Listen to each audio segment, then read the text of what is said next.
வாய்ப்புண் அடிக்கடி வருது, இதுக்கு என்ன சொல்யூஷன் கேட்குறாங்க. வாய்ப்புண் அடிக்கடி வந்ததுன்னா 2 விதமாக பாருங்கள். ஒன்று, வாய்ப்புண் ஒரே இடத்துல இருக்குது, ஒரே இடம் தான் வருது, ஆறிட்டு அந்த ஒரு இடத்துல மட்டுமே வருது அப்படின்னா அதை நீங்கள் ப்ராப்பராக பார்க்கணும். சம்டைம்ஸ் தேவைப்பட்ட அந்த இடத்துல இந்த பயாப்சி கூட எடுத்து டெஸ்ட் பண்ண வேண்டியிருக்கலாம்.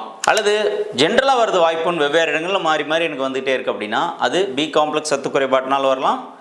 அல்லது பி காம்ப்ளெக்ஸ்னால் வரல அப்படின்னா உங்களுக்கு கேர்ட் அப்படிங்கிற இரைப்பையில் புண்ணு இருக்குது, இரைப்பையில் பித்தம் அதிகமாக இருக்குது, இந்த ஆசிட் ரிஃப்ளெக்ஸ் மாதிரி சைலண்ட் ரிஃப்ளெக்ஸ் மாதிரி வாய் வரைக்கும் வந்துட்டுருக்கு அப்படின்னா அந்த ஆசிட் காற்று வாயில் பட்டு இந்த வாயோட மியூக்கஸ் மெம்பரைன்ஸ் எல்லாம் பாதிக்கப்பட்டு புண்ணு வந்துட்டு இருக்கிறதுக்கு வாய்ப்பு இருக்குது. அதனால் இது எந்த வகையாக சார்ந்தது அப்படின்னு நீங்கள் தான் ஐடென்டிஃபை பண்ணுங்க. உங்கள் பிரச்சனைக்கு ஏற்ப நீங்கள் ஐடென்டிஃபை பண்ணுங்கள். வயிற்று சம்மந்தமான பிரச்சனை இருக்குது அப்படின்னா பித்தம் குறைந்த உணவுகளை எடுத்துக்கணும். வெண்பூசணி சாறு டெய்லி காலையில் வெறும் வயிற்றில் எடுத்துகிட்டு வாங்க. பழைய சாத கஞ்சி எடுத்துகிட்டு வரலாம். பித்தம் நிறைந்த உணவுகள், சோடா, குளிர்பானங்கள், ஃபாஸ்ட் ஃபுட் அவாய்ட் பண்ணுறது ரொம்ப ரொம்ப நல்லது. மேலும் வாய்ப்புண் சம்மந்தமாக ஏற்கனவே நான் பதிவிட்டுருக்கிறோம், சேனல் பார்த்து தெரிஞ்சு